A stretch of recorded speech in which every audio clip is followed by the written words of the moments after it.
What's up, guys? So today we're on the podcast with Dr. Andy Galpin. Andy Galpin is he's part, professor and scientist, right? And I'm probably butchering exactly what he does, but then he's also part-time sort of, he sounds like he's got two full-time jobs. Then the other side of his expertise is on sports performance for, he has baseball players, MMA fighters, wrestlers, all these different people. And so I thought it was interesting because he's one of these people he's steeped in the scientific knowledge of, how all these supplements and foods and all this stuff works. And then he's actually in the real world giving it to people and helping them perform at their best. And so he's got his feet in both of those areas. And so we've got a really interesting podcast for you today. I don't really want to, it's really hard to tell you exactly what we got into because there's so much we got into, but the general idea is talking about performance. And again, he works with really, really high-level athletes, but he was also giving away really useful tips for anyone that's just your average person that's working out and stuff like that. He gave away a lot of gems that I think people can use. So make sure if you guys are listening to this, I'll just tell you like this. If you're listening to it, as I talk about all the time, don't be a collector, be an executor, right? So if you listen to this and you're like, man, that's a really good tip, or that's something I could work on or improve upon, right? That's something I could do better at, then write it down, put it in a note in your phone or whatever you've got to do.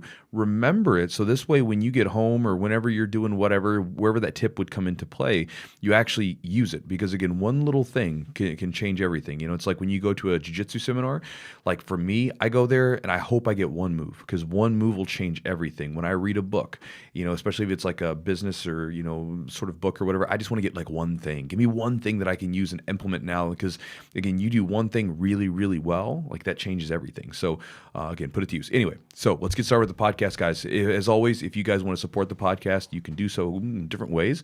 One of which is to check out our Patreon, patreon.com/the Jiu-Jitsu podcast.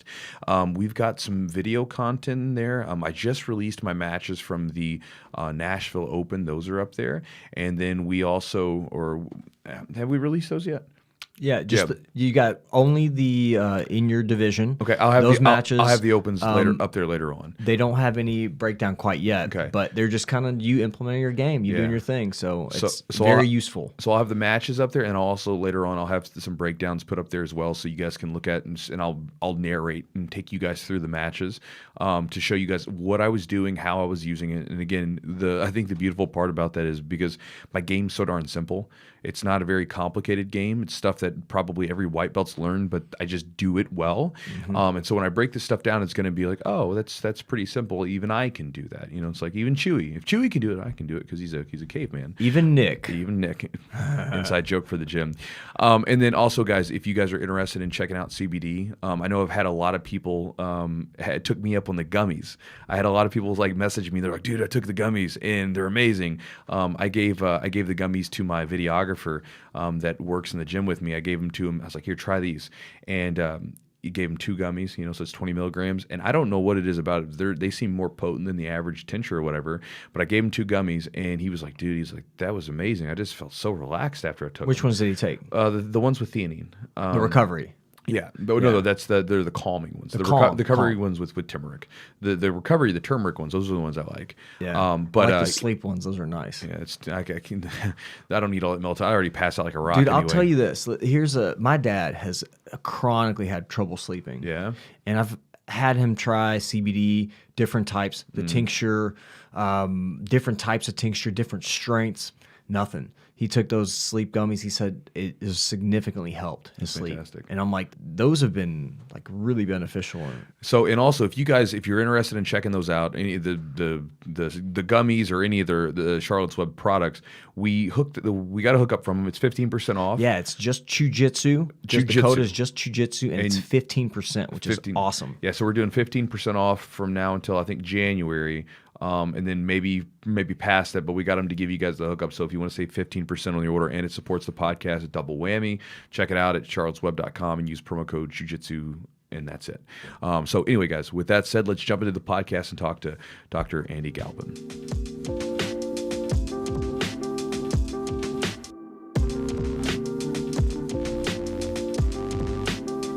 Yeah, Andy, just to get started, can you kind of give us a quick kind of rundown, kind of who you are and kind of what it is you do exactly?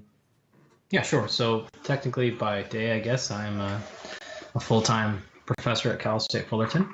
So I run what's called our Center for Sport Performance. So we do research and try to disseminate that research that enhances sport performance. So that's sort of the science and studies on human performance are kind of a third of what I do. And within that, I teach at the graduate level, sports nutrition, program design, strength conditioning, kind of all things in that area. And then the other third of my life is split with actually working with athletes. And that runs a gamut. It could be anything from having athletes coming into my facility and I'm literally running them through their strength and conditioning workouts to programming their weight cut remotely to building their entire fight camps or everyone in between. In terms of combat sport athletes, I also work with wrestlers, boxers, Major League Baseball players, and some other ones. So I'm sort of a little bit practitioner, a little bit scientist, and then a little bit teacher in between. Is there one aspect that's kind of like your favorite to do? To be honest, if I was in a position where I had to do one of them full time, I'd probably hate myself. Yeah. Well, I mean, it probably works well to have them both because, I mean, if you're on the sort of the research side of it, looking at it, but then you're also actually, steeped in the actual application of it. I'm sure that kind of lends itself because sometimes you have kind of a disconnect where you've got one side that doesn't know what's going on with the other and vice versa, right? Yeah, it's certainly, in my opinion, complementary, and it's the way to go about it. But the downside is, of course, it means I'm not the best practitioner ever because I'm not doing it full time, right? There's no way I could advance and say, for example, if I was trying to do jiu-jitsu and boxing at the same time, like, well, you're going to get half the, you're going to advance at each one at half the rate because you're only spending half the time on each. And so I'm not as immersed in those things. And the same thing research-wise, there's plenty of my colleagues that publish much more, do many more studies, because I'm wasting all this time work with student athletes. So for me, though, honestly, like I don't care at all about my reputation like that scientifically. For me, man, it makes me so happy every day doing what I do. I couldn't imagine it anyway. So I'm just very, very stoked with how things have played out. That's cool. What's kind of the thing that you derive the most satisfaction from with the work that you do? Well, honestly, the methods are completely different, but the concepts are the same. What I mean by that is, whether I'm planning, I built Brian Ortega's camp and we're fighting in Korea in a month, and it's 4 months of a lot of work, and it all comes down to 25 potential minutes. And it's a very sharp success or fail thing. Well, it's the same thing with science, man. Like one of our studies we're doing right now, the data collection is, 70 hours a week of work, and it's going to take a year. And so when that thing finishes, and when we finally get like, congrats, the paper's been accepted for publication, it's a similar kind of thing where it's just like you've worked your ass off for a long time on something, and then it finally is finished. And so it's all the same things where it's what drives me in this part is really tough challenges. People that sacrifice a tremendous amount for a reward that in a lot of cases nobody else really cares about. Like high levels in the OC, it's kind of a different, but the other, I got Nathan Tomasello competing in wrestling this weekend. Guy's a multiple time NCAA champion, potential Olympian. Nobody knows who he is. No one has any. Right. But he's still sacrificing his whole life for everything. And my other Olympian that competes in a few weeks, the same thing. Like no one knows who she is. He's already been an Olympian. No one knows who she is. So it's that part. It's not about just like like getting on TV and going on Rogan and we're like, it's just like people that sacrifice everything for typically very little payout publicly. And it's a really hard journey, and there's no guarantee of success, and there's a lot of problems along the way. All that stuff, and like I love that exhaustion feeling. I love that, like, oh shit, here we go, like a year of work. I hope it worked. Like I just love that. And then some, because most time it doesn't. Not most, but a lot of times it doesn't, especially when you get to these high levels of sport. If you're competing against the top 5, you're gonna lose a lot. But that's just how it works. And so it's just like repeated kicks in the face. And then eventually when you're the one that kicks them in the face, it feels so good. And so with these athletes that you're working with, like with the wrestlers, the fighters, and everything else, what is it that you bring to the table for them? Like, what's your contribution to their camps? Because obviously, usually like camps are like these big sort of like all these people are sort of pulling in together to get this one person ready. Like, what's your contribution to that? Yeah, I mean, I get asked that question every single time, and I always have a terrible answer for it. And so I'll tell you, and I'll try to explain as Okay. best I can with what I do is it really depends on the camp. And Mm-hmm. I'll give you examples. We'll go with Lauren Murphy. All right, so Lauren's just got another fight, UFC fighter, top 8 right now, I think, in her division. She has no strength conditioning background at all, none. Her husband is an elite jiu-jitsu guy, so she's got great jiu-jitsu coaching, and she's got other stuff, but she has never had anybody show her how a whole camp can be organized. She's never had anybody have the pieces work together. She had no help and no idea at all what to do with nutrition or weight cut. And so I didn't have time when we first started working together to do the nutrition weight cut. And so I reached out to a colleague, Matteo Capitagio, a friend of mine, and said, hey, do you have time? Can you bring her on? Great. And so Matteo and I work together a lot. And so we're in contact about her nutrition, but he's the one doing the day-to-day work. I program all of her strength conditioning. She sends all of her videos back to me. I watch those things, but it's all remote, right? I will help her design her camp, what the week should look like, when we should do what, based around things that are movable, things that aren't, etc. But I'm not there day to day. Like I'm not running her through things, a lot of this stuff. So that's one example of she was already in the UFC, but she had very, very. In fact, here's a good example. When she got tested at the UFC Performance Institute for physical stuff, I mean, she was about dead last in everything, and then she just went back, tested again, and was in what they qualify as world leading in all of her physical attributes. So, I mean, that doesn't mean she's going to win a world championship, but at least the strength conditioning piece is clearly significantly improving. So, polar opposite, it could be an Olympian like Mike Lee, or a world champion. So Mike Lee's boxer just fought for world title. He's 21-0. This summer he fought Caleb Plant. So Mike is a little bit different. Mike had an elite strength conditioning background. He had an extremely high-level strength conditioning coach, and he had really rock-solid nutrition, but he really needed someone to really handle the weight cut piece and to organize, because we actually had like 8 months. Boxing's different than MMA. Like sometimes we know really far out. Mm-hmm. And so it was designing the entire 8 months. What do we want to focus on training-wise? Where do we want to go? I don't interfere with the skill stuff at all, but it's really understanding where we want, and then really specifically being out there fight week to manage the weight cut. Because in this particular case, Mike went down a weight class for the first time and fought for a world title. And so he was sort of like, I've never even hit this weight before, and it's a world title fight. Get you there.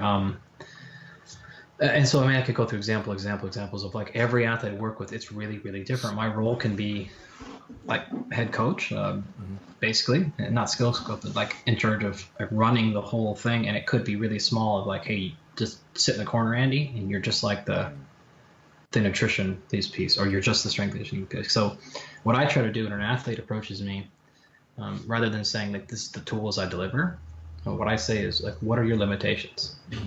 What are your problems? And then let me see the entire picture of what is all in your camp, in your life, in your process, and then I'll tell you where I think you can have improvements. And if that place is me, cool. If it's not me, then I'll be like, you need to bring in someone that can do this. Kind of depending on Sean O'Malley, same example. Like I could go Scott Holtzman, like other folks. Like my role has literally been completely different because of what they need. It's also has to do with their personality. Their background. So I really come in and say, like, this is what I think you're not excelling in your performance, and here's what I should do. And sometimes it's a very small role, like Scott Holtzman. He's got a fight coming up now in February. Same thing. He's really, really high level in terms of his understanding of training and nutrition. So with Scotty, man, like we'll talk at the beginning of the camp. We'll kind of talk pretty lightly about the structure, and then we'll just like maybe every week touch bases on everything, like recovery maybe, or hey, what do you think I should do for my speed stuff here, or whatever. And then I'll oftentimes go out with them the week of the fight But it's totally different because his strength coach is good. His nutrition is solid. His weight cut is rock solid. Like his head coach is amazing. So it's really just kind of more of seeing everything at once where all the individual coaches can't necessarily see the whole picture. I can be that piece of the middle for him. So, I mean, everyone, Steffi Cohen is totally different. Steffi Cohen has got like 25 world records in powerlifting. God, she's so strong. Lord. I'm not going to give her strength conditioning advice. Are you fucking kidding me? No. She's so ridiculously strong for her weight. Holy, it's crazy. Yeah. She's going to get close to 5 times body weight deadlift. That's nuts. What? Dude, she's sick. What's Yeah, her weight? so- What's her weight? She competes at 119. And okay. Oh my god. That's Yeah. absurd, dude. Yeah, she might pull 600 pounds. Oh my god. How does it So, how does somebody it's totally different is what I'm getting at. Like it really, Yeah. really So you're is basically wild. like you're a consultant for like a sports performance consultant, but for specific needs to each athlete individually. You could think of it that way. I mean, Yeah. sometimes like Tatiana Suarez, like she's in my lab 3 days a week and I strength train. Like I'm running her the whole thing, just me. Okay. So some of the times it's like consulting, sometimes it's like right there. you kind of like filling in the gaps, right? I mean, just what do you do? So if a fighter approaches you, how do you kind of assess their needs? Like, what do you do? Like, do you have like a process that you go through to like see? You know, you obviously want to see the whole picture. So you're looking at diet, strength conditioning. What kind of other things are you looking at besides those? You know, obviously skill work is going to be their coaches, but what kind of things do you think you would probably do to assess? So it depends on why they're coming at me. I try to get really quickly, like, again, why are you here? What problem are you looking to solve? And they almost like have something. And so then I'll, of course, if they come at me and say, like, I feel like my conditioning's bad, or I don't know how to train, I'm just confused. Or like sometimes they usually come to me with something very specific. So of course I start there, but really I have everything from, there's about 5 surveys that I'll send out to them. Okay, these are like Google Drive side of things, and it's everything from sleep hygiene, daily patterns, lifestyle stressors, digestion, all this stuff. I'll collect kind of that baseline stuff. Do you have any recent blood work? What's your history? What's your background? And I'll do my own research if I don't know who they are. You're Tatiana Suarez. Like, are you coming from an Olympic wrestling background? Are you Morgan King? Are you like, where is your? I'll figure out a lot of those things.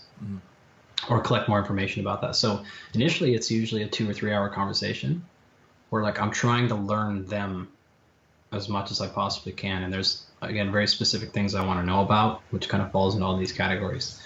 And then I want to know, like, again, what is your strength training background? What is your sport? Or like, what's your week look like? When are your competitions? When you've lost, why have you lost? You haven't succeeded. Why haven't you succeeded? And then I have a more formal needs analysis process that I go through, depending on if they can make it to my laboratory, and I can run a lot of the analyses myself, or if they're remote. If they're in the UFC, can they go to the Performance Institute, get testing there? If they're just jiu-jitsu person, like what else really what are they doing? And so, of course, I'll collect whatever I can on all of them, and then I'll really go through the whole process again, ideally. This doesn't always happen, but when I can, it's great, with who they view as their head coach. And then I'll go through the same thing with, do they have a strength coach? And I'll go through the same thing with any of them. And so what I'll do is, things like, imagine it's a MMA fighter. It's, okay, what are the top 5 reasons that Chewy is not elite right now? And then he'll tell me his opinion by himself. And then I want his jiu-jitsu coach to tell me that. And then I want his boxing coach to tell me that. And I can glean a lot of information because if the boxing coach says, well, it's boxing, and the wrestling coach says, well, it's wrestling, and the jiu-jitsu coach says, well, it's jiu-jitsu. And then I start to go, now I know you're confused because everyone's telling you that this is the primary, and we're not on the same page, right? You're getting mixed messages or whatever. Or if they all come back and say, like, he's just not fast. It's pretty for me, like, okay, it's probably that you're not fast. Or whatever else. Again, a lot of people, the initial conversation, like I said, is usually 2 to 3 hours, and I'd say 80% of them is them talking. So I honestly just listen because I usually have so many things they want to tell me about and talk about. And it's like, well, I heard this and I saw this on a podcast. What do you think about that? And I just listen, and I'm trying to understand like really what's in their brain, because sometimes they're pretty good about coming out and saying what their interest, what their question is, what they're really, but sometimes they don't even know, or sometimes kind of beat around. So it is really is a combination of very formal, where again I have very specific forms that I want to know very specific questions on. I want blood work. I want to know your rate of force development on the ground, and that's also equal or more parts. Go ahead, man, dump it on me. Yeah. What do you got? So it's really that part of my process is far bigger than even the actual building of the stuff. That takes the most time. It takes the most work, and then I'll sit down and I have kind of a Venn diagram that I use where maximizing human performance is in the center, that Venn diagram. And I try to understand where are we at with all of the other things that overlay and have contribution to human performance. And my first goal is to do two things. Number one, where is the place on this Venn diagram that they are wanting to address? Right? Is it their strength conditioning? Is it their nutrition? And if they come to me saying like, I really need help with my nutrition, I'm definitely going to listen. I'm definitely going to work on them with nutrition. But if I see it and look at it, you know, like this this just happened to me with a baseball player. I'm like, actually, man, you're pretty solid. So I'll definitely work on that with you if you want. But there's a major hole over here. And I think this is actually going to drive the ball much more. And so the thing people don't understand is there's so much information about performance and it's continually coming out. It's helping, in my opinion, helping an athlete is not about giving them more things to think about. It's helping them understand which shit to not care about. And that's not saying those things aren't important. So sauna, okay, yeah, sure. But is that worth our time right now? Yoga, sure. Meditation, sure. Med ball stuff, sure. Tabata, sure. Like, and the list could be thousands of things that I could say, yeah, there's scientific support for those, and I've used them, they're good.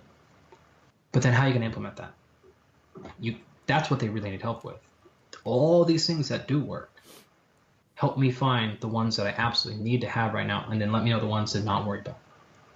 That's what I spend most of my time doing initially, and so I can come up with a system that is actually like, oh wow, I only have to do these things, and everything's feeling better.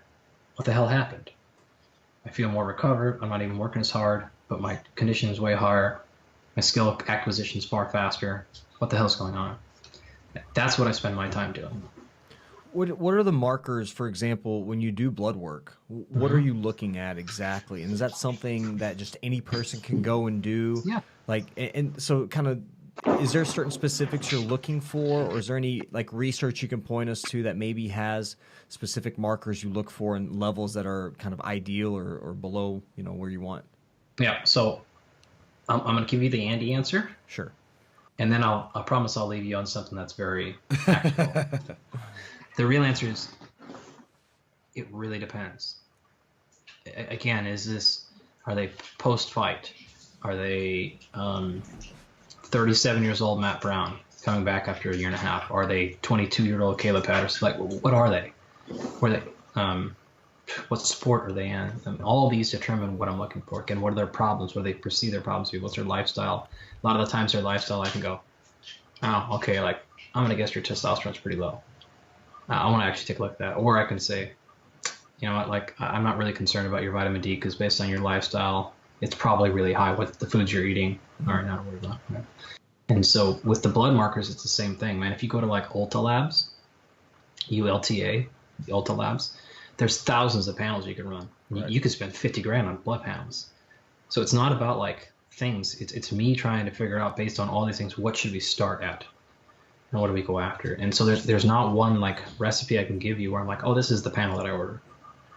I would never do that to an athlete. I'm only going to go after what I think we need to figure out, if we even do that. And honestly, a lot of the times, we don't even do blood work because I can look at their system and be like, yeah, I don't think that's really our issue.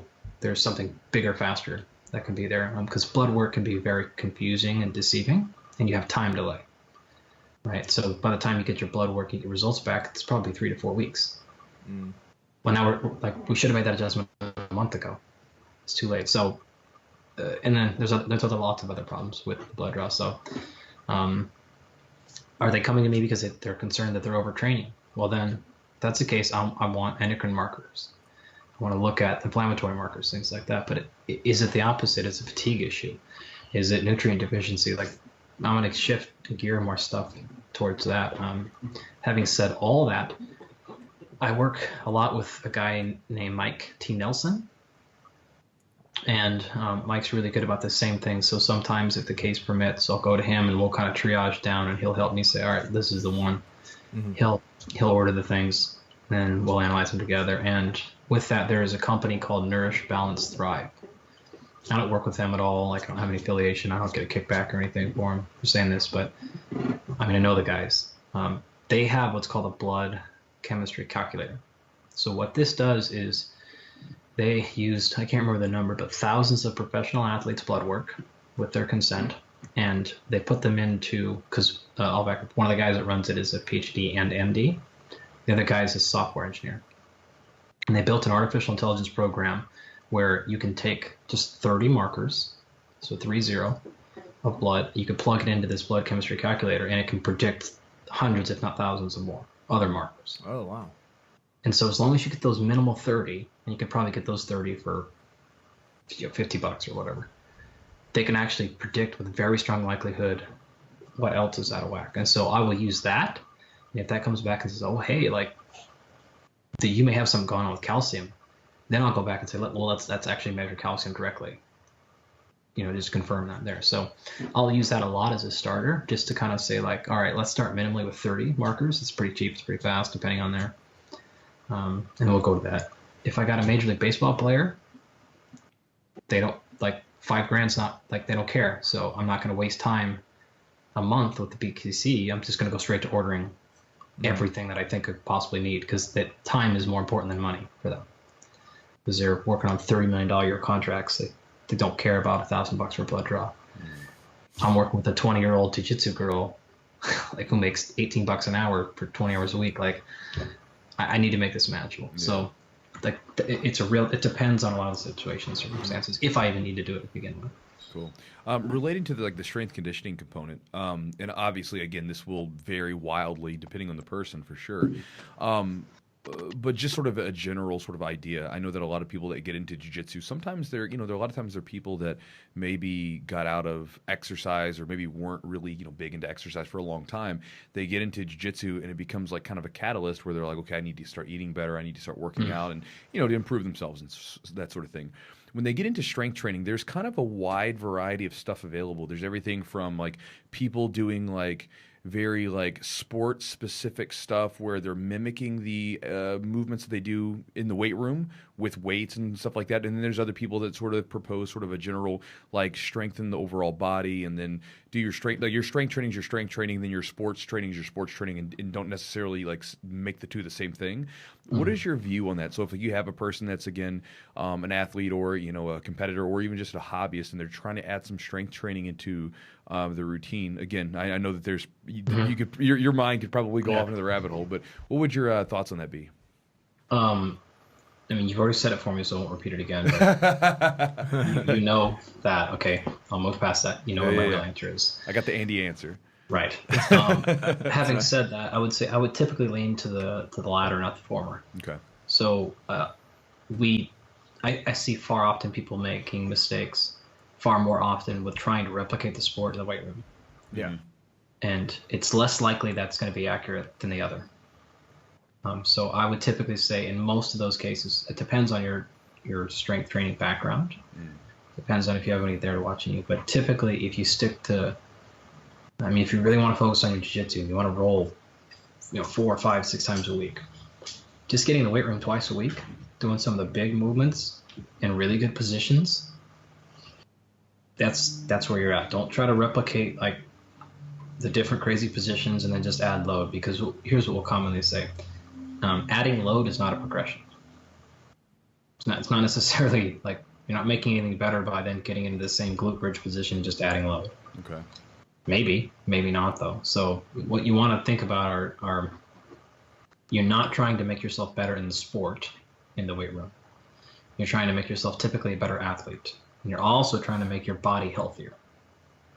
So those are not the same thing. So you need to, for example, if your shoulder is asked to do a certain thing in your sport, well, you need to then use the weight room to do the things you're not asking it to do in the sport so that it can continue to do the things you're asking to do in the sport. Sure.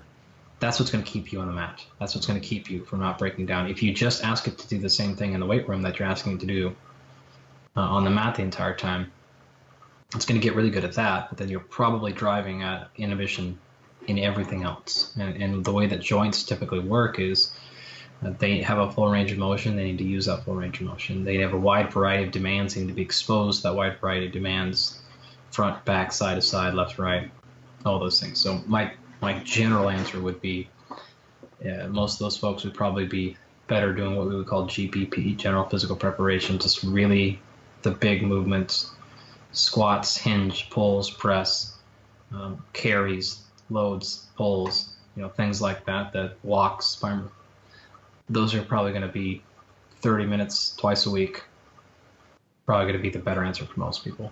Cool. Yeah, I think a lot of jiu-jitsu guys specifically, they get into, training. They forget, about the postural kind of adaptations that occur. I'm a physical therapist, so, I deal with this stuff all the time and people don't really want to address it. And I think they don't realize the importance of being preemptive, like rehab, recovery, and kind of maintenance type work. I mean, how much of that do you incorporate maybe into a training program and even if you do that at all, where they're, for example, a shoulder, maybe they're doing, rotator cuff kind of specific strengthening and things like that. Is there something that you like to incorporate? It just depends. Like right now, I'll give you one example with Tatiana. I mean, she's been out for a while now because of her neck. Okay. And so, she's undefeated right now, ranked number 2, and quite frankly would have had a title fight in her last fight if she was healthy. And I don't know when she comes back if she'll get a title shot, but at most she's one fight away. So with her, there's no secret here, so I don't mind telling you because the world knows that she's been out with a neck injury. Mm-hmm. That's a big part of what we're doing. We need to make sure that whole thing functions exactly like it's supposed to function. And she has a couple of very specific dysfunctions in those areas, which is actually great. It's great because it's fairly easy to fix. And I'm like, half of me hits my head against the wall. I'm like, dude, she went to her first world championships at 17. I'm like, how the hell has nobody ever fixed this? It's very clear. It's very obvious, and it responds incredibly well when we do the right things. I'm like, man, like how? So I have her on what I call a developmental program. And so we're working through right now, and then she'll fight again whenever she fights. But really my eye is on, I really think that she's got I'm not just like being coach, like on her team, so I believe in her more. But if you look at this objectively, she's got a very, very strong chance of being a world champion in this sport. And there's no guarantees, but it's a strong chance. So I'm looking at it from the sake of like, can you defend it 2, 3, 4, 5, 6 times, right? So I want to make sure that she's rebuilt properly so that this is not just like something that we fix in camp and then deal with it in camp and then come back and we're just running or chasing our tails the entire time. So with her, yeah, it is like hyper specific, every single rep, every single exercise, very specific before, mid, during. The program is built out for the next 8 months, the progression, and we'll see what happens in the next fight, but then it'll be probably another year that I'll build out conceptually, at least, of where we're trying to go with things. So we're on the same page. Other folks, Morgan King, no, nothing. Like she's so bulletproof that it's just not something I have to worry about with her. And she's also like been around for a long time, so she kind of just knocked that on herself. So it depends. But she's she's so in tune with herself that she can feel kind of stuff creeping up, and then she can kind of clean up her own laundry real fast. You know what I mean? So I'm like, yeah, okay, add that before, or she'll do it before she shows up, and it's like, okay, yeah, this is all cleaned up, we're good to go. Mm-hmm. What do you think that is? That variation between fighters? One person that's got a dysfunction from a very young age that's never been corrected versus somebody that is so in tune, so aware. It could be coaching, could be kind of self-awareness. What do you think? Is there anything that you can point a finger to on that? My opinion, not the science, it's my opinion. It's them, it's the coaches, or it's a combination. But the problem is the same. They're both too concerned of current optimization. That's what it is. I guarantee you. But I'm not saying anything bad about her previous coaches or anything. But the girl's 17 and she's already competing for a world championship. 18. She went to worlds, I think, 4 times by the time she was 23. World championships, and got medals there. In jiu-jitsu, correct? Wrestling. Wrestling.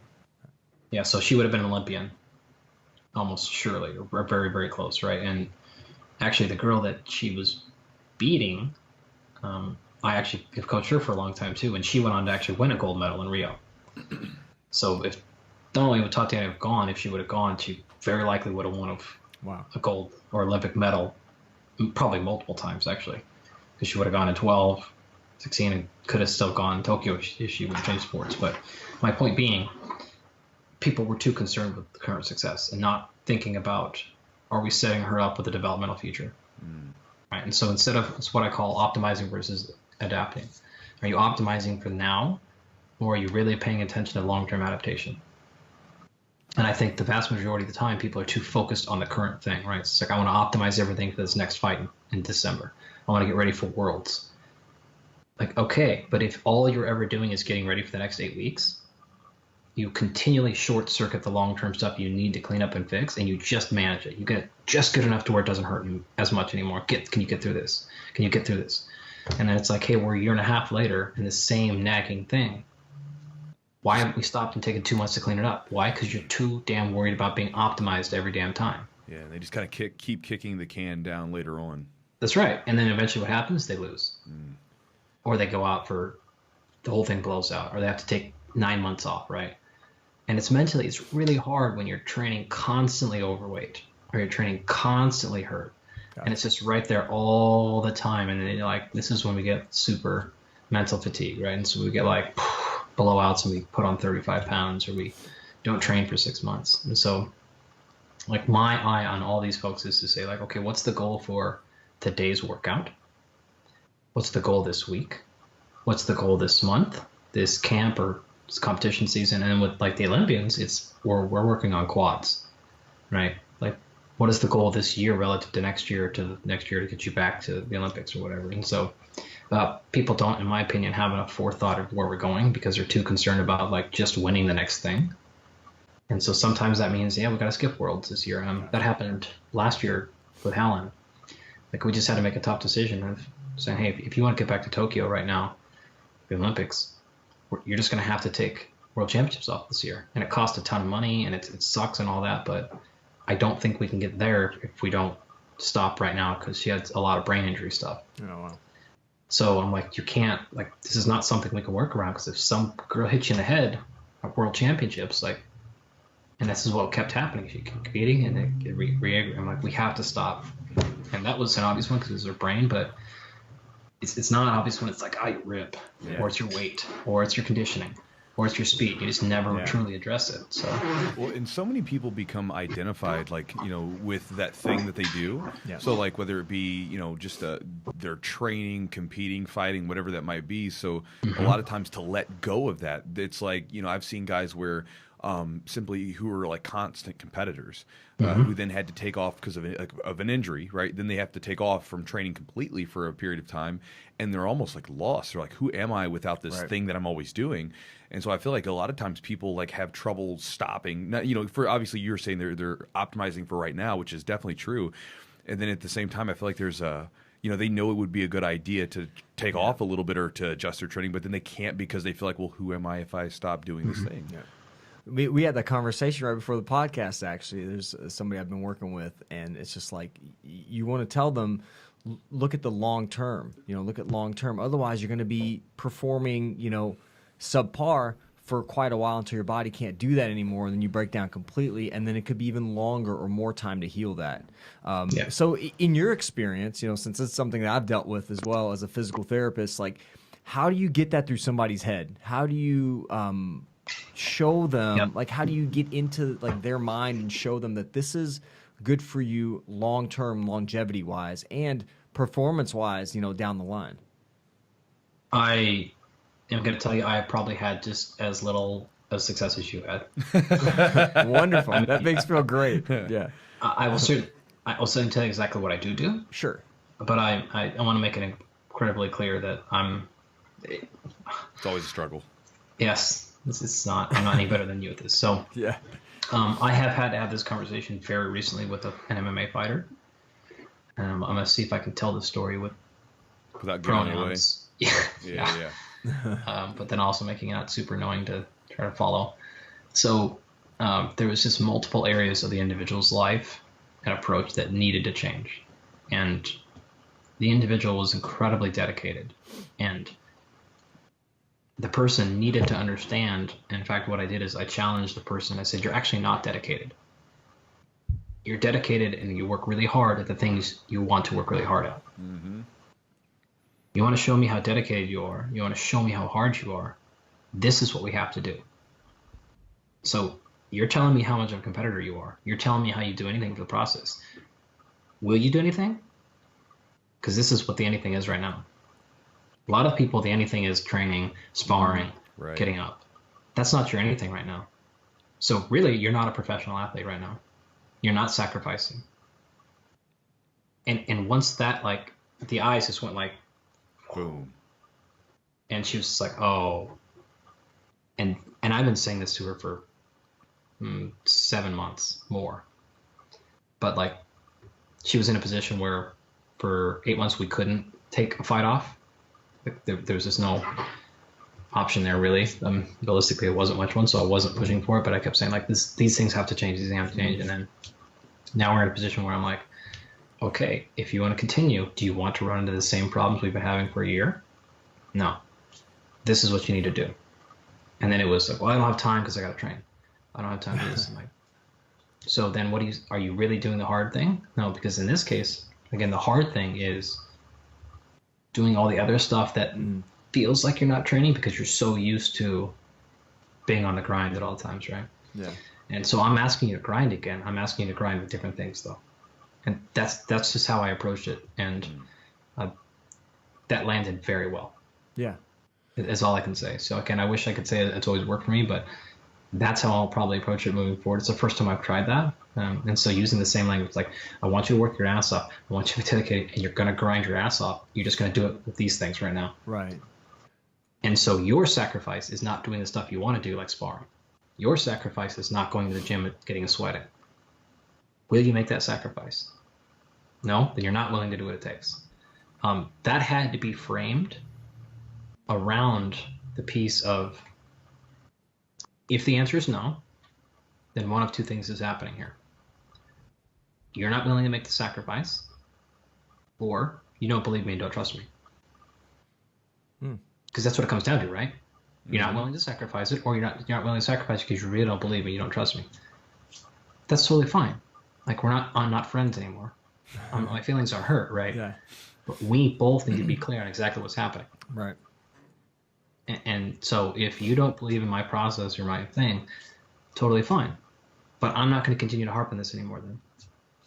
I've told you what needs to be done.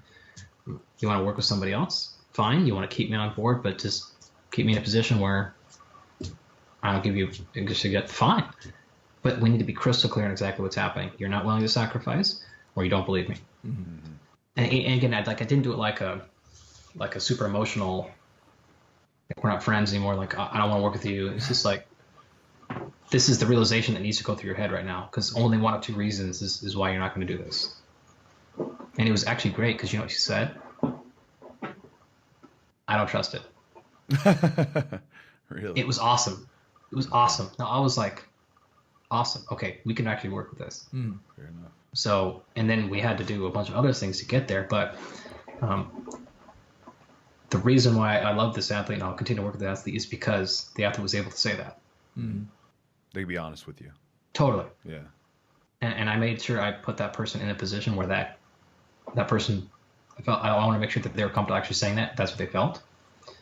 And that grew us leaps and bounds. Yeah. So. Yeah. You had, switching topics just a little bit, you had talked about rate of something with like rate of force or something like that. Is that correct? Yeah, rate of force development. Can you kind of explain that a little bit, what that is exactly and how you examine that, and maybe even, how do you improve it, or kind of the importance of that? Yeah, so everyone's aware of basic, what we call physical attributes. So these are things not skill. So it's not how good your triangle is and like how good you are at your takedown defense. This is your speed, your strength, your power, your muscle hypertrophy, like how much muscle you have, things like that. So everyone knows how to test your strength, right? Put a number on the bar and can you lift it? Can you push it? Can you pull it? Right, great.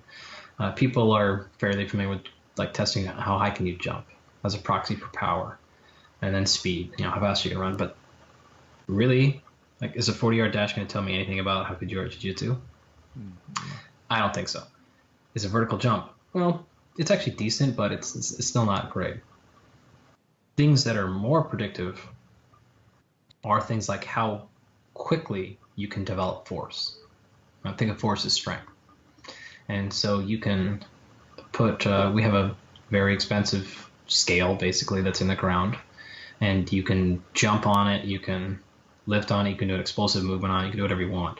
And it measures how much force you put into the ground, as well as how long it takes you to put that force in the ground. And so the analogy would be this. If you two can both squat 300 pounds, well, if it takes Chewy 2 seconds to squat that 300 pounds, and it takes you 1 second, your rate of force development, so how long it took you to develop that same amount of force, is much faster. So in sport, when you only have half a second, you're 50%.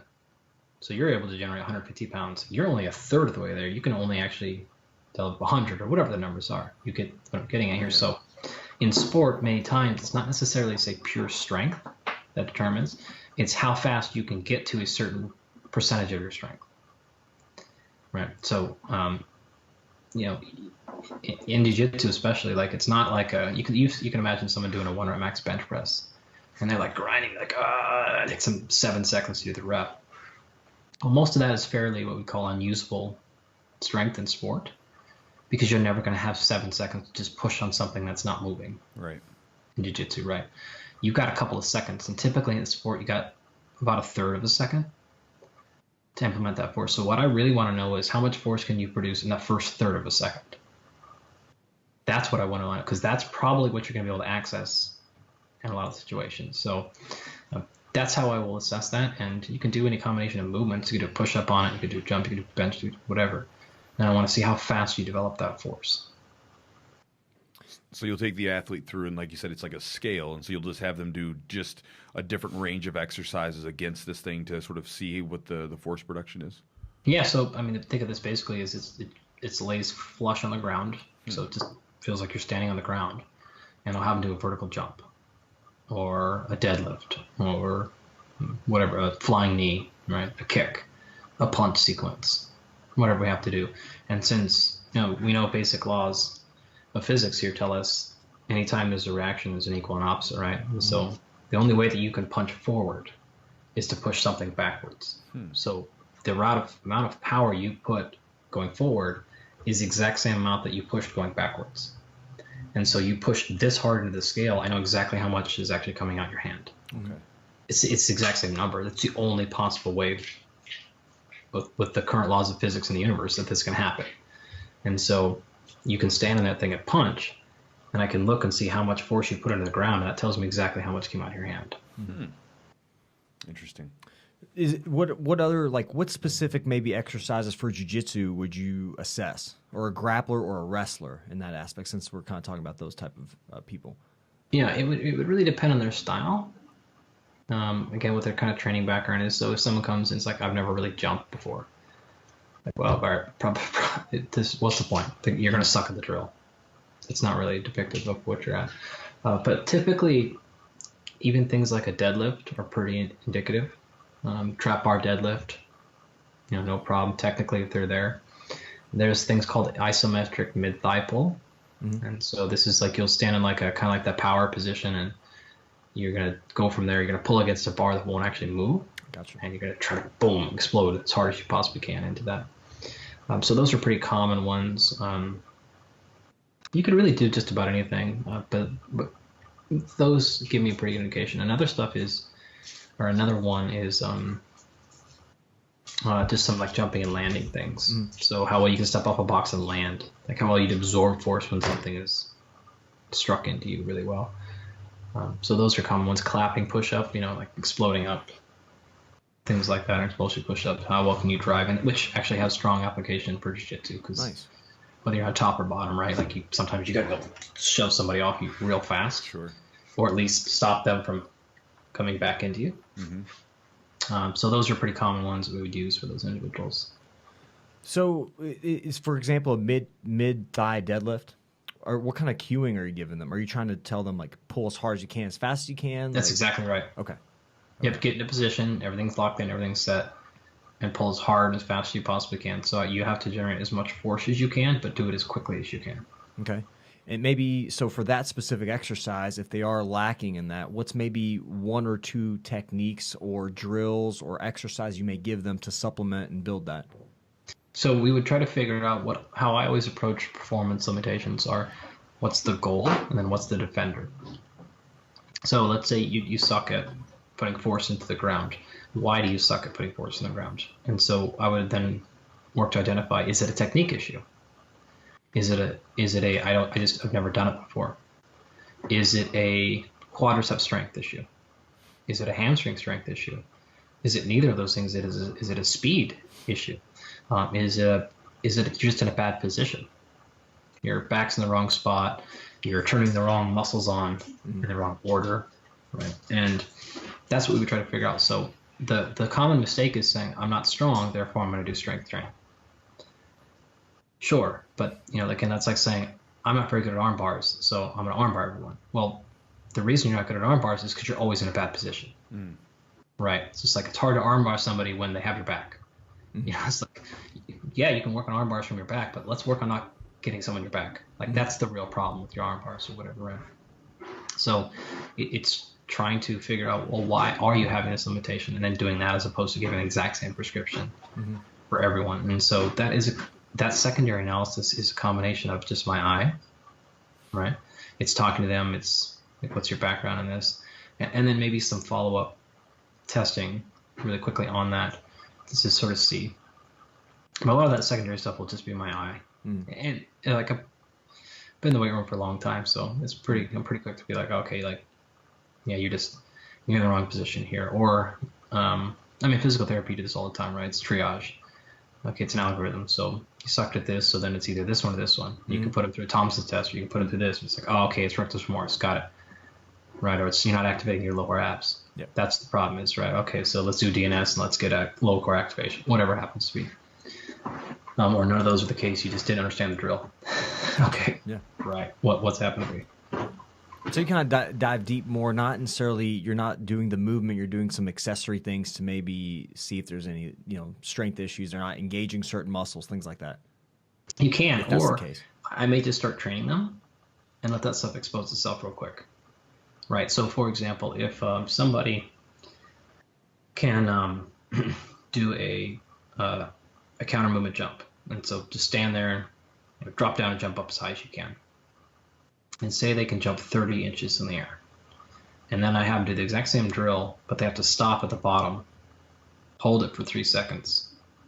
They don't get to use their arms, and they have to jump back up in the air without a redip. Okay, now you're definitely going to jump lower, that second drill, right? But the question is how much lower?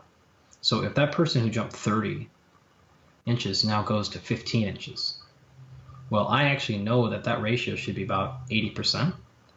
And so 15 is not 80% of 30.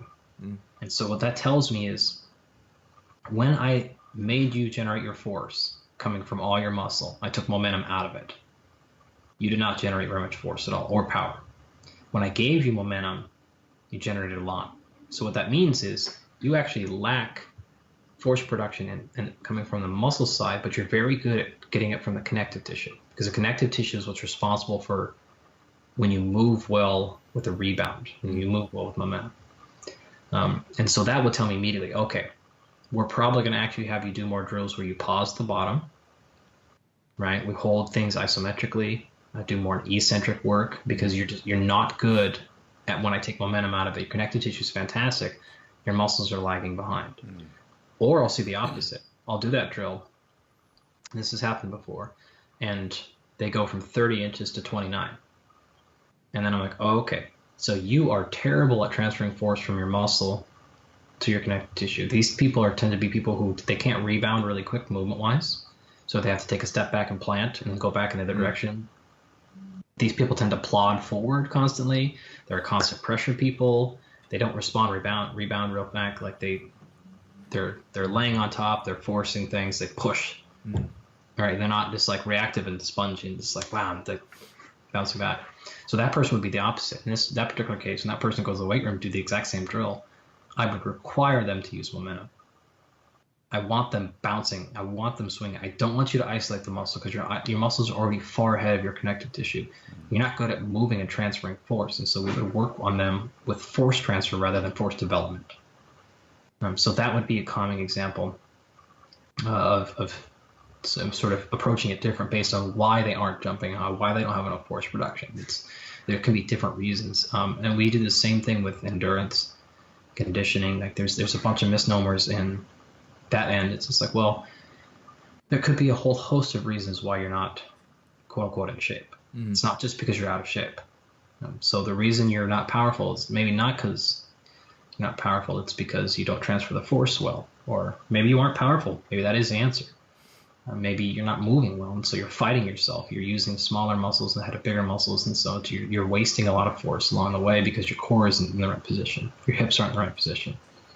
And so I try to figure out what is causing these performance limitations and then fix them, as opposed to just being like, oh, I'm the plyo guy, or I'm the weightlifting guy, or I'm the deadlifts guy, and just implementing the same tool regardless of what they're actually there for. Even if they have the same problem, what's causing the problem is what I'm going after.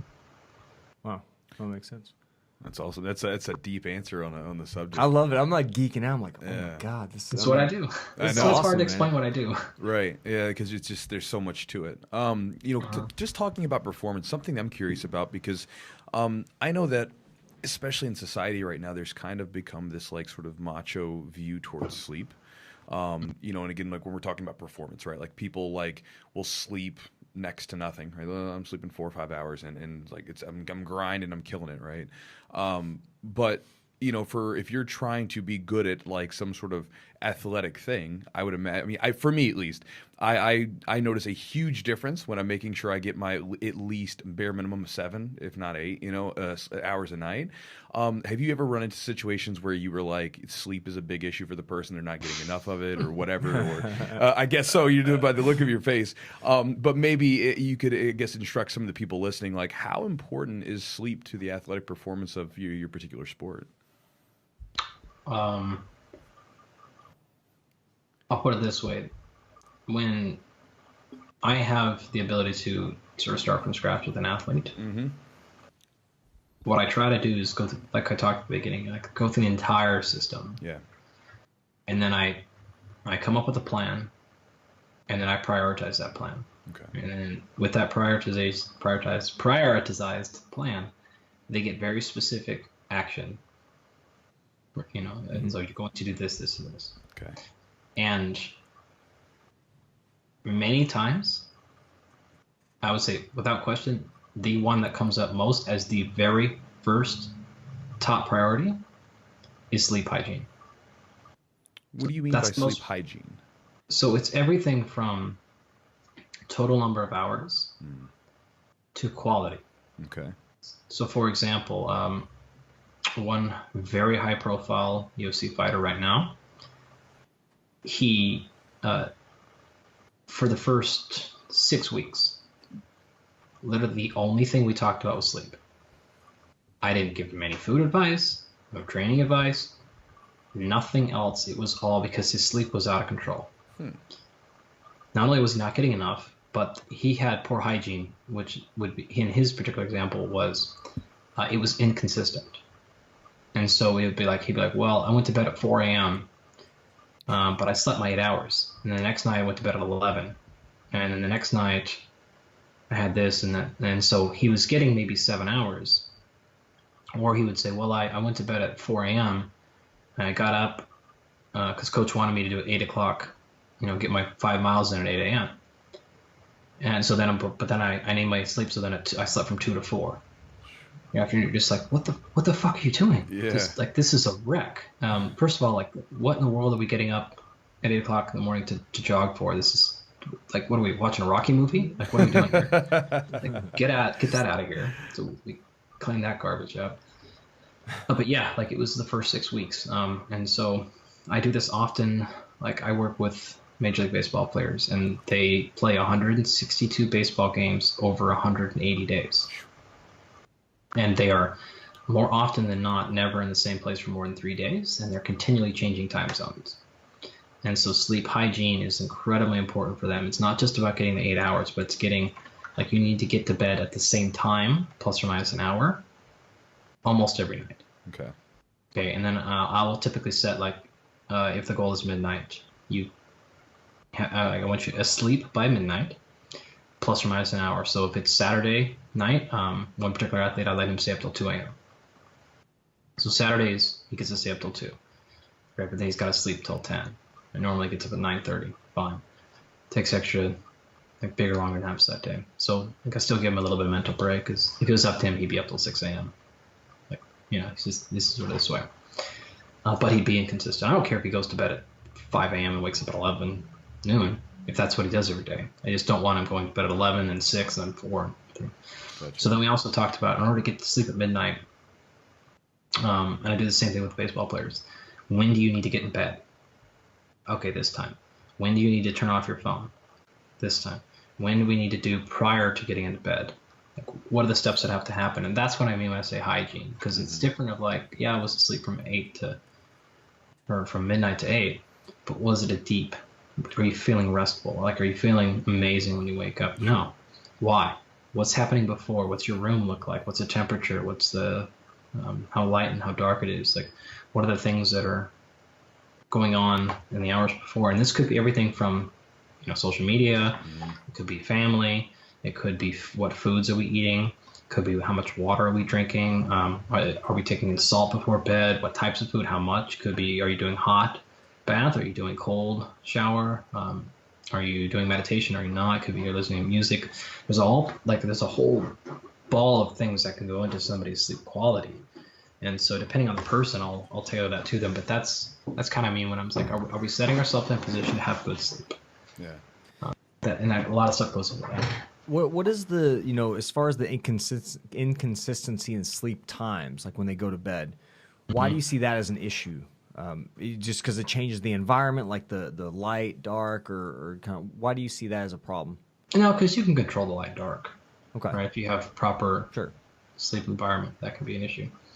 There's a whole host of reasons. I would point people to really any number of books on sleep hygiene, from not like biohackers. Don't read that stuff. But like, you can sleep 3 hours and you can just take a supplement or something. Right. Don't. It's ridiculous. Just be like, yeah, you gotta like take a vitamin D injection and coffee enema, and we're like, don't. That's what I want to do.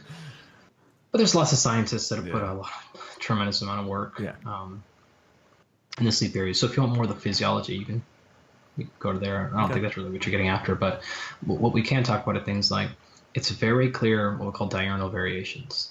Right? And so what that means is throughout the day, you have natural changes in chronobiology. And so this whole chronobiology is a very hot topic research, but it's sort of like your daily rhythms, right? And so if you're going to fight at 7 p.m., right, I want to make sure that you are physically, hormonally, neurologically peaking at 7 p.m. Well, I can't guarantee and achieve that if the state is changing every day, because the body doesn't know when that time to peak is. That's just not like a psychological thing. That is also a very physiological thing. We know everything from testosterone, cortisol, growth hormone, adrenaline, all has a very specific daily patterns. And if you let the body set up a rhythm, then you can tell exactly when those patterns are going to hit. And so that's what, again, we're not like, this is a difference between health. Like, I'm not saying for the sake of what I'm saying, though, is like, you want to maximize performance. Well, let me get you in a situation where I know when you're going to peak at what time every day. And then we can optimize that. Like, let's take advantage of that. It depends on the person. Okay. So it really depends. But typically, if you're waking up at, say, 7 or 8 a.m., you're going to see a peak about 4 to 5 p.m. Okay. physically, your physical capacities. And now some people will say, I actually like to work out in the morning, but that's not what I'm not talking about like to work out. Yeah, yeah. I'm talking about like, well, my God, when are your physical capabilities the absolute highest? And it's typically going to be something in that window. There's very clear distributions of like energy curves, and there's a reason why we have like a 2 to 3 o'clock loss of energy. But if you do this right, just to give you a baseline idea, if you wake up at 8 a.m. or something, you're probably going to peak physically 4 to 6 p.m. or something like that. That's cool. Yeah, I noticed that like typically if I lift, I typically feel the best lifting around that time frame. If I try to lift early in the morning, I feel terrible. If I might, it feels good because I got it in. But as far as actual like being able to put up better weight or feel like I got a really good workout, it's usually later in the afternoon for me personally. So yeah, and that's an important distinction because again, with an athlete, we're not trying to just like check the box of working out. Gotcha. Right. We're trying to do some very specific things that. Sure. Yeah. What about like, so there's lots of apps and devices out there. Like, is there one that you recommend that maybe tracks sleep and does a really good job? Or like, is there any factors like, and also I guess this is a little bit not off topic, but the heart rate variability, is that something you look at as well for kind of recovery and maybe sleep and things like that? I do. Depends. Some of the athletes I work with, we use Aura, and they'll track that, daily, and we'll go through those things. I actually like Morpheus the best for HRV. Double whammy here is it's actually developed by Joel Jamieson, who's an elite combat sport guy. Demetrius Johnson's built Demetrius since he was 12 or 20 or whatever. So he really gets the sport. But that platform is the best, in my opinion, for a lot of reasons. But Aura's fine too. Like we get a good sleep hygiene stuff from that. I like actually a better marker than HRV personally is CO2 tolerance. So CO2 tolerance to me has shook out as the one thing that's landed better than anything else has. So I would use that. And if you want to learn more about that, you can look at Brian McKenzie, Power, Speed, Endurance, or Art of Breath. Yeah. They have an app. It's called State, STATE, that you can utilize. It's, I think, $2 or something. It's super, super cheap. So I will use that. Sometimes I will use both HRV and the CO2 tolerance. Depend on both. Sometimes I'll only use CO2. Sometimes I'll only use HRV. But if you're asking me like one thing, CO2 tolerance to me has landed mostly. And we've collected data, a pretty good amount of data in our lab. We finished a study recently on CO2 tolerance, and it lands very well scientifically. Plus, scientifically, I've used it a lot, so that's good. And what will that tell you, like the CO2 tolerance? Same kind of idea that HRV will tell you, which is overall stress, right? And so what it's really telling you is, like HRV is telling you heart rate variability, right? Which is a good marker of your autonomic nervous system. Okay, well, CO2 tolerance is a little bit different, but they're basically looking at overall stress, right? Because stress happens everywhere, and so we want to get a snapshot of what's the physical state look like. Like, are we overall not just physical in terms of like your physical body, but what's the entire system feeling like right now? And so those two markers will tell you pretty well, are you shot today or are you not shot today? So you're waking up consistently in the tank, but you're like, man, I got 8 hours, I got 9 hours, I'm getting more sleep than ever, and my numbers are sucking. Well, then that's going to tell us, okay, maybe the quality of the sleep's not right, but you're off there. And so kind of circling back to your actual question, that's what I would use to assess those situations if we felt like we had a problem. I also like subjective markers, man. Like, how you feel in the morning? You feel like you got hit by a truck? Yeah. You feel like you're like, oh my God, like I don't want this alarm going off. Or are you like, all right, like let's go? Or are you like, let's roll? That tells you a lot. And actually, those are fairly fixable. People are like, oh no, like every morning my whole life. And then usually with a couple of tweaks, they're just like, oh my God, like I wake up every day and I'm like, where the hell's the fatigue? It's just not there. And so sometimes it's a sleep hygiene, sometimes it's a stimulant issue. Like sometimes many times. Drinking way too much caffeine? Way too much. Like later in the day or just too no, much? just in total. Okay. Another major problem people don't understand is using caffeine to wake up is a big problem. So taking that away from people or fixing it in a number of ways tends to be it sounds so counterintuitive, but I promise you, you remove the stimulants, your sleep quality and your digestion goes way up. So do you tell people to get off of caffeine or to use it strategically at a certain time? I want everyone to use everything strategically. Okay. Right? I want you to use water strategically.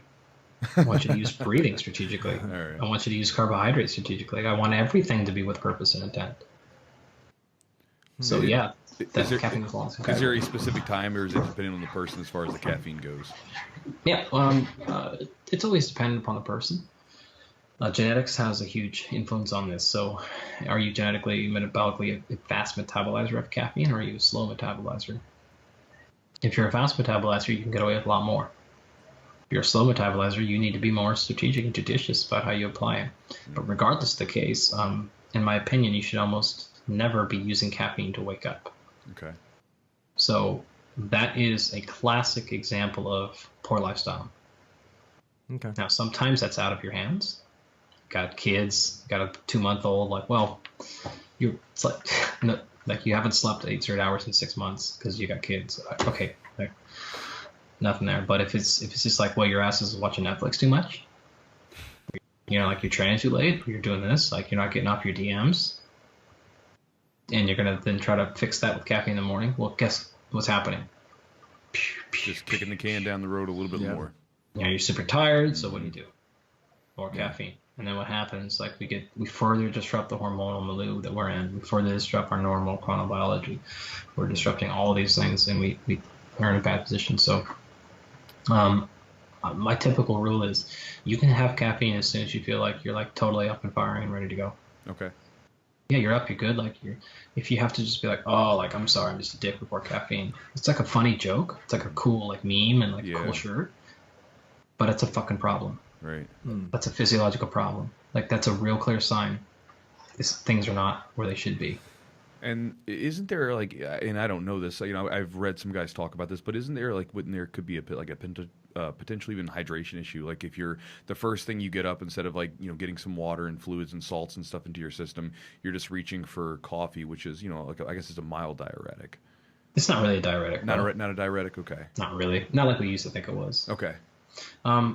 Yeah, I mean, I'm not super concerned with that, but if again people are using that as a substitute for drinking water, then yeah, we have problems. Okay. I'm less concerned about the water issue, but I'm more concerned about the fact that the first thing going in your body is stimulant. Okay. Right. When the first thing need to happen is like you need to be endogenously waking up. You need to be moving. You need to be breathing. I would love water, but fine, like this is what needs to happen. Your brain needs to be things like your endocrine system needs to be turning things on, and we need to be starting that daily waking process. Energy metabolism needs to start going. And what are we doing here, right? And then it's like you should be able to function, critical think, interact with your wife, and not be a dick at work. Like these are things you should be able to do. Sure. Yeah. Before we need to start like, oh, I'm sorry, like I guess I just can't think until I have caffeine. Like. It's a sign of a problem. Sure. Yeah, that is a problem. Is caffeine something like I don't know how accurate this is. Is it something that you've used with people for like recovery? Is it helping away in recovery? No. Okay, that's a myth. I don't know. I heard that somewhere. I was just curious. I think we talked about that. Maybe like using after like strenuous exercise, maybe using caffeine. But I read some article on it or something like that. But yeah, I know what you're talking about. You're referring to a paper came out years ago, actually, showing that caffeine can enhance also glycogen restoration. Okay. But if carbohydrate and nutrients are appropriate, then the caffeine actually doesn't augment it at all. Okay. And so if you're in suboptimal nutrition, then caffeine might help. But if your nutrition's on point, then you shouldn't need it. Mm-hmm. Now, where that gets a little bit complicated is most of the folks I work with train multiple times a day. Right. And so it's sort of like, well, we don't have, 48 hours before you're going to train again. Like we have 4. So we got to do things different. So for recovery, not necessarily, but will we use it midday? Definitely. Okay. Yeah, sure. I mean, again, I'm not remotely saying to not use caffeine. We use it a lot. Sure. It's very effective. It's certain times of the camp we pull it away. Certain times of the camp we go more to it. It just really sort of depends. Like right now, for some of my folks that are competing, well, some of them that are competing soon, like December, this is actually where they start ramping up caffeine. Those that are competing in February, right now we're backing it off, right? And so we got to drive some sensitivity a little bit. So it depends on, are you adapting, are you optimizing? So if you're 2 weeks out from a competition, I'm probably optimizing. If you're 2 years out, well, I'm probably pushing adaptation. You don't have competition per se, and like this is your life. Well, then we're fixing lifestyle. Sure. Any supplements? You know, I know it's kind of a general. You know, some people love pre-workout or creatine. As far as recovery, and even like I think there's mixed research on protein. You know, I mean, taking protein supplementation after versus before. I mean, do you kind of focus more on foods, or just depends on the individual? Of course, probably the Andy Yeah, answer. I mean, yeah. I mean, typically my answer is, can we fix it with food or lifestyle? Gotcha. That's always where we're going to go. Sometimes the answer is no. Very legitimately, sometimes the answer is no. Then we'll deploy supplements, and I'll use any and all supplements that are third-party certified and approved for the organization and the athlete that they're in. But in terms of the type of supplement, I'll use any of them to fix a certain problem. But they will all be used incredibly strategically. So yeah, can we fix with lifestyle and food first? If we can, then we're not going to supplement. If we can't, then we will. And so, I mean, you mentioned some of them. Yeah, like creatine is one of the most robustly studied, well-performing supplements ever created. In fact, I would argue it's even better than caffeine. In my opinion, creatine is by far the most effective supplement ever designed, developed, discovered, whatever you want to call it. It has such a high reward, low risk. It's just an unbelievable no-brainer. Even past athleticism for life, aging, like it just Really? yeah, it's so effective for cognitive function. It's so incredibly important for aging. Has huge links to emotion control. It has huge links to mental health. It has huge links to all of these functions. And the vast majority of research is on aging and disease populations with creatine right now, because we know what it works for making you bigger and stronger. But what we didn't appreciate is what it does for your brain cells and the nervous system. So, like I said, it's just a huge, huge, huge win. And there's, other than buying like low quality contaminated product, unlike caffeine, like there's no stimulus build up to it, or think like there's no downside. There's no harmful metabolic things. It's super cheap. It's really easy to get. It's just a huge, huge win. So, but even that, like I don't just give it to anybody. Like I don't have everyone on a creatine. We use everything strategically when we have to. So, is there like, as far as, do you do certain times that you give creatine to people? time of the day, you mean? Yeah, like maybe before. I mean, there was like you should use it before exercise, and people say after exercise. And is there, as far as like, do you like to have people on it and then kind of take them off for a little bit, or is this something you just stay on if you feel like it's indicated? Just keep them on creatine. Yeah. So the time of the day is fairly irrelevant for the folks I work with. The vast majority of people, it's more of like, what time of day can you remember to take it? Gotcha. Just go ahead. But timing wise, after 4 to 6 weeks, it's going to be saturating the muscle, so it's not going to really matter. Got it.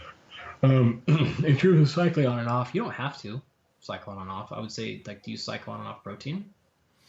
No. Well, creatine's not that much different.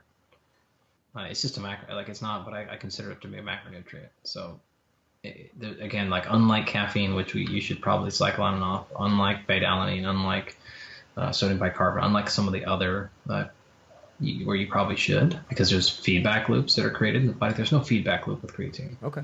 You don't shut down your own endogenous production of creatine by taking it.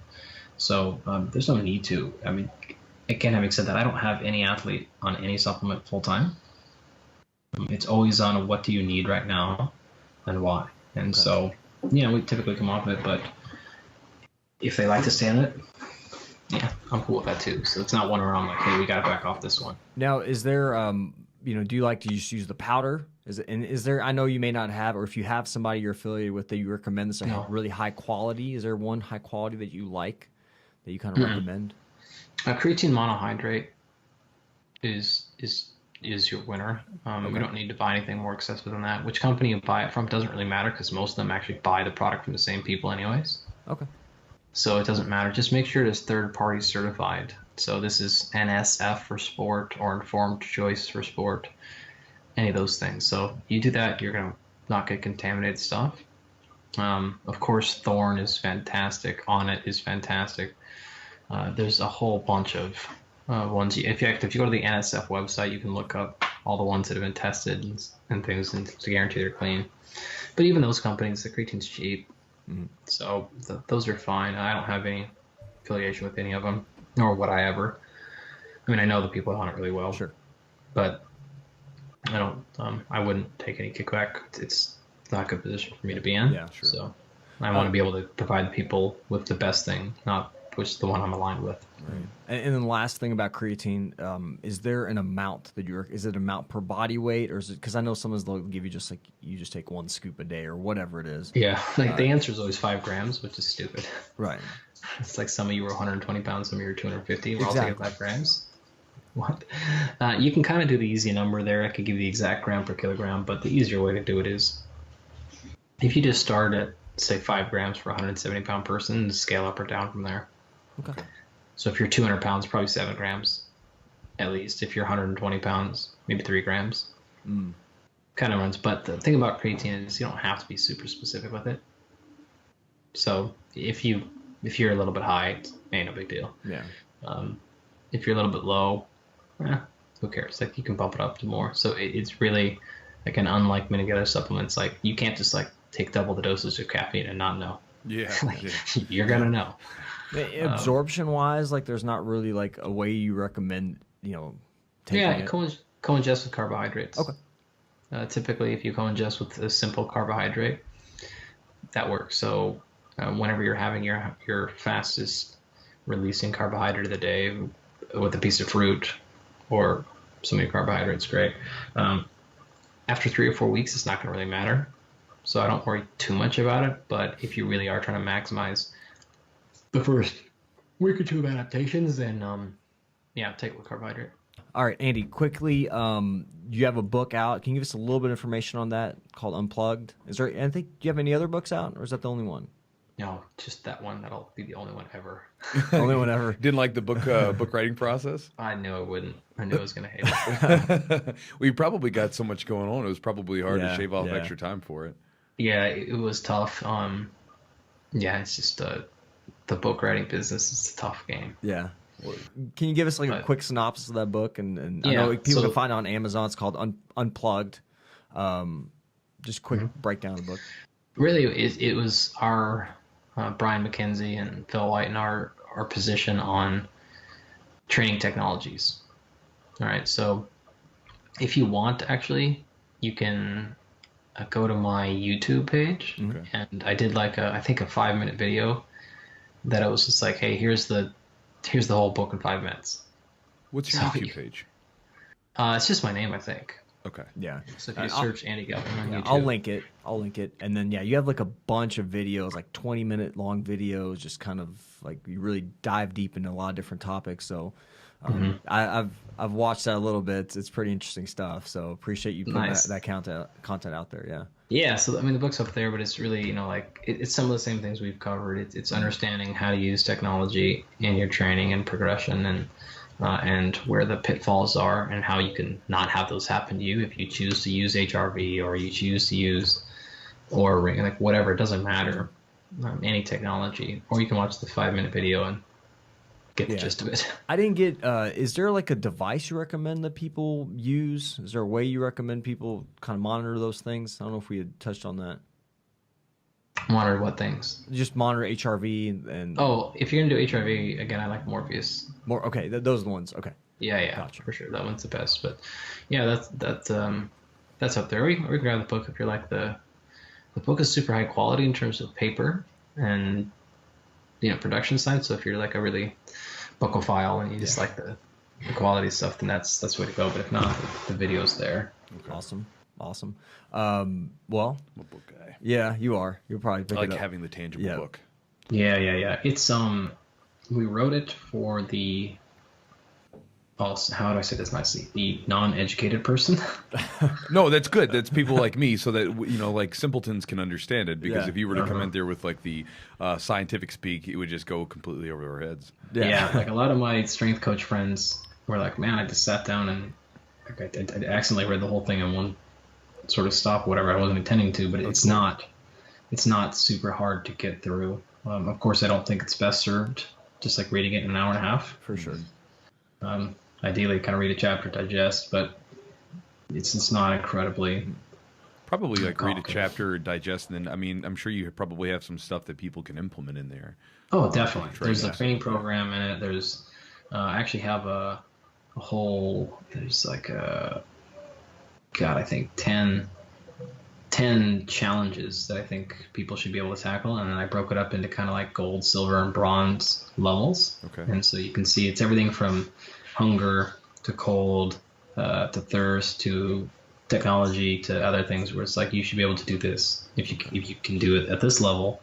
Your sleep is the same one. Your bronze, but like how many of you can get to gold on some of these things? So that's in there. And then of course there's Tim Ferriss helped us a lot with the book, and so he did a thing in there of kind of like his 10 steps to technology and stuff. If you know Tim, so he did a few things. Laird Hamilton did some things for it. So there's a lot of take-home stuff in the back there too. That is not my video, but Tim did that part for the book. So Cool. I'll have to Awesome. I'll have to Yeah, check it out. yeah. There's some stuff we didn't get to, but I know I don't want to keep you any longer. I had some. I wanted to ask you about some muscle biopsy things and some research, up and coming research, but maybe next time. yeah. Yeah, I appreciate it, man. Thank you so much for your time. And best of luck. And then is it DrAndyGalpin.com or AndyGalpin.com? Your website. The website is just AndyGalpin.com. Awesome. Yeah, it's got a lot of great content on there as well. So Yeah, all brother. those videos you can do, man. Like the goal is to put my, all of my classes on that YouTube page for free. Okay. yeah, So that's really great. Yeah, because It's nutrition, it's program design, it's needs analysis. Like I actually have an hour and a half video on my needs analysis stuff. So some of the stuff you're asking for, I think it's like an hour and a half up there of like how I go through these things and what I do. And so there's 5-minute versions, there's 25-minute versions, and then there's what I call 55. But 55 just means like an hour to 3 hours, whatever the hell. Like, so, man, so it's just everything, man. I cover program design, nutrition, all that stuff, and there's no like I don't have anything to sell. I barely even sell the book. I always forget. But other than that, like I don't care. It's just about like getting this information out to people that want it. There's a Patreon if you want to kick in, but if not, and just watch the videos, that's cool too. man, that's awesome. We really appreciate that. That's great for you sharing all this knowledge because you're definitely diving deep into some things, man. We can just take one topic and like you said, an hour, 2 hours, you can kind of get into. Yeah, it, yeah. So. Yeah, and there's a lot up there now. There's, I don't know, 30, 40, 50 videos or something Yeah. at this point. So there's a lot of hours of education up there so far. Yeah, that's great. Thank you, Andy. Appreciate your time. All right, good to catch up, guys. All right, guys. So I hope you enjoyed that podcast with Dr. Andy Galpin. That was a good one. Again, the ridiculously hard part about talking to someone that knowledgeable about what he's doing is like narrowing it down to something and then not going off in the weeds everywhere. Because we literally know that you can ask that guy and you could go, well, what about this? And then when he gives you the basic answer, well, what about this? And then he can go a little bit deeper and a little bit deeper. And then before you know it, one subject has gone on, like you some of his talks, it ends up going for like hours. Yeah. Podcast secret. We have a whiteboard with a bunch of bullet points. We probably got to half of them. Yeah. Just because, and there's a bunch of stuff I wanted to ask him that I didn't get to, but maybe that's for another time. Yeah. But yeah, it was awesome. Yeah, so hopefully you guys are able to take away a couple little nuggets there and start putting them into. Guys, one thing I'll just say this just because got you here. Get your damn sleep. It's so funny. The reason I asked him that was because I remember a few years ago, and you were there for this. I fell into the trap of not sleeping very much because I was like, because I was, I had multiple businesses I'm trying to work on and I'm trying to do all this stuff at once. Plus I'm trying to train, all this crazy stuff. And so I was getting up early, really early. I wasn't going to sleep all that early. And it's funny because like I was working a lot, but the quality of the work and the sort of efficiency of that work was not very good when I look back at it. But I was grinding, right? That's it's like this masochistic thing where we beat the shit out of ourselves and we like it as a badge of honor. And it was funny because then I started sleeping more. Right, I go to sleep, fairly early, and I get up, still early, but I'm getting my 7 to 8 hours of sleep. Well, what was interesting is that like I started doing the same amount of that work that I was doing in those like longer days in a shorter amount of time. Like, so I could knock out the same amount of work that I was doing, but in a much shorter amount of time. My training was improving because I felt better. And then there were even like blood markers and stuff like that I was looking at that were improved. So again, I'm a big proponent about being smart about your sleep. So I'm glad that he chimed in with that and kind of said that it's a problem for a lot of people. Sure. And the one thing that stood out to me was like when to use caffeine, if to use caffeine, but not to use it to wake up. And like that's what such a predictor does, right?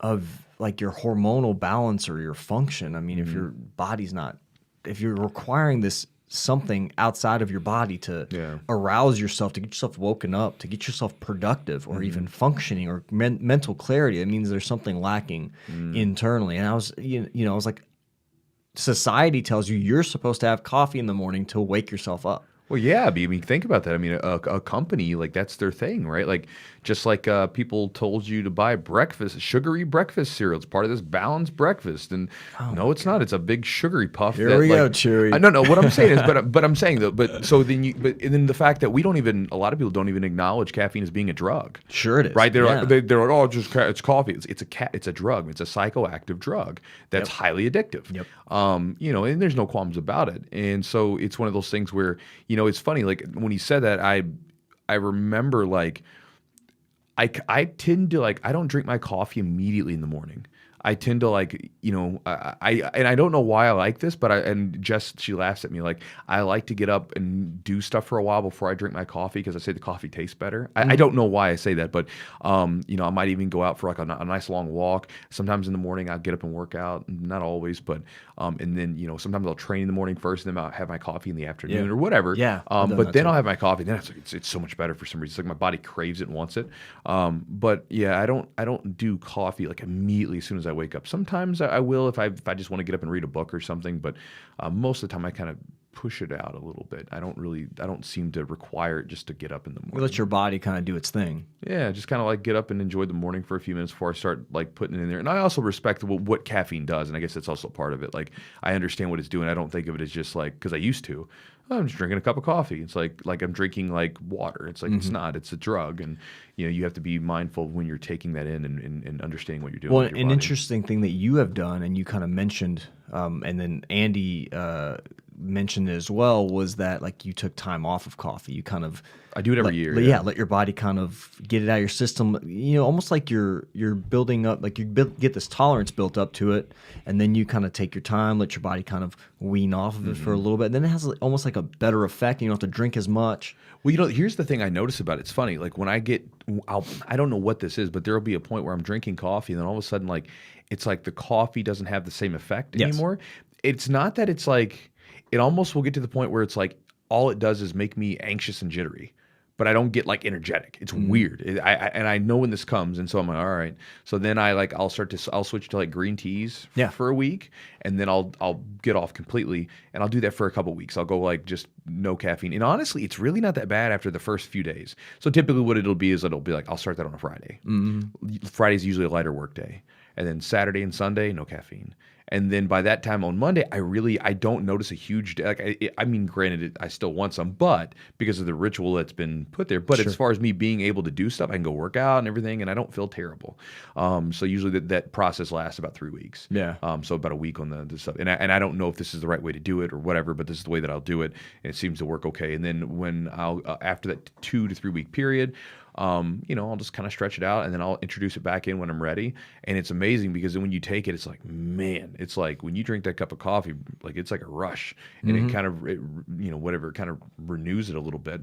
So I'll do that periodically, maybe twice a year, once a year, sometimes depends. So that's interesting. Yeah. And I've never been one to get like headaches from the caffeine headaches, but my wife sometimes does. And I'm like, it just shows kind of how your dependency on coffee is. Yeah. If you get headaches from like not having enough caffeine. So, yeah. And that's the thing too, because like when people kid themselves, they'll be like, oh, it's caffeine's not a drug. They'll say like, caffeine's not a drug or something. I'm like, well, try not to go a day without your coffee. See how that works.